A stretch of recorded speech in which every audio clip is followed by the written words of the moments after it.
Viewers, अभी मैं मौजूद हूँ पॉल मेमोरियल चर्च के सिटिंग चेंबर में, और जिस जगह पे मैं खड़ा हूँ ये इस चर्च की नींव है।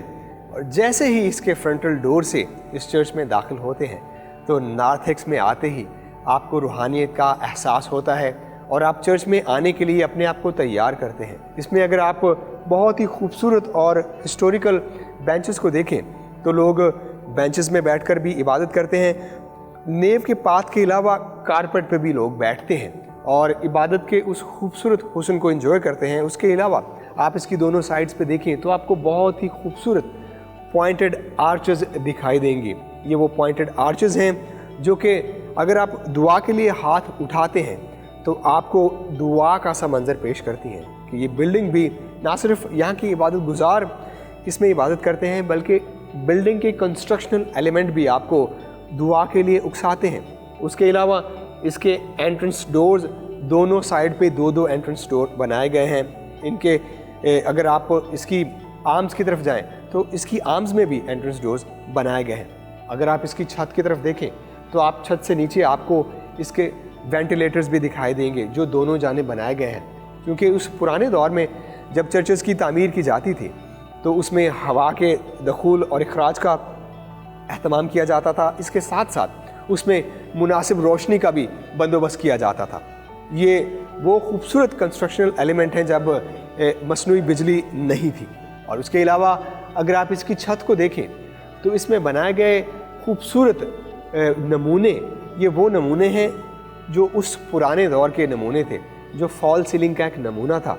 और उन नमूनों को याद करते हुए उन्होंने इस छत में वही खूबसूरत पैटर्न्स बनाए जो कि इसकी याद है कि उस वक्त भी थियोलॉजिकल एलिमेंट्स को लोकल अंदाज में मर्ज करके बनाया जाता था। अगर आप इन एलिमेंट्स को देखें तो इनमें आपको अंगूर की बेल नज़र आएगी, अंगूर के आपको वो फल नज़र आएंगे। और इसके साथ साथ अगर आप इस एक सर्कल के सेंटर में देखें तो आपको एक 4 पेटल लीफ भी नज़र आएगा जो कि क्रॉस की एक खूबसूरत निशानी है, जो कि हमें कई दीगर चर्चेस में हमने देखे हैं। अगर इस चर्च की सिटिंग कैपेसिटी को देखा जाए तो इस पूरे चर्च में बेंचेस और फर्श पर कुल मिलाकर 300 लोग बैठकर इबादत करते हैं। और इस खूबसूरत हैकल को अगर हम एक बगौर इसको देखें तो इसके सारे थियोलॉजिकल एलिमेंट्स जो कि न्यू गॉथिक से हैं, रोमन कंस्ट्रक्शन से हैं और इंडो इस्लामिक मुग़ल आर्किटेक्चर से जब इसको मिला के देखा जाए तो इस इंतहाई खूबसूरत हैकल को इबादत के तौर पे देखा जाए तो ये एक खूबसूरत एम्बियंस पेश करता है।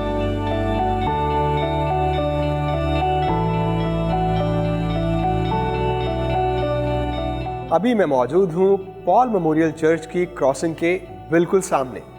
अगर आप इसको एरियल व्यू से देखें तो ये चर्च क्रॉसिफॉर्म में दिखाई देता है।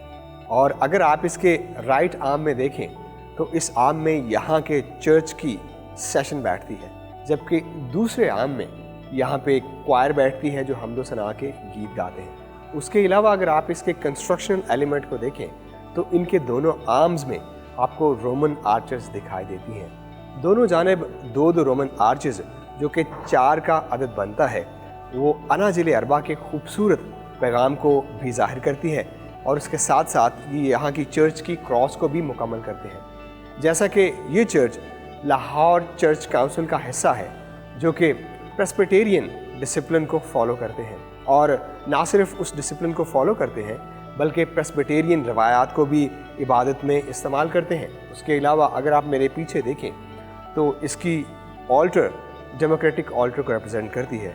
इसके साथ साथ इसका डिसिप्लिन जो लिटर्जी को फॉलो करता है उसमें राइट साइड पे आप वाज़ेह अंदाज में देख सकते हैं एक बहुत ही खूबसूरत वुडन पुलपिट है जो ग्राउंड से एलिवेटेड होने के साथ साथ अपने अंदर खूबसूरत थियोलॉजिकल एलिमेंट्स भी रखता है। उसके अलावा आप दूसरी जानब एक ग्लास का लेक्टर्न भी देख सकते हैं जो कि इबादत की तरतीब को चलाने के लिए इस्तेमाल होता है।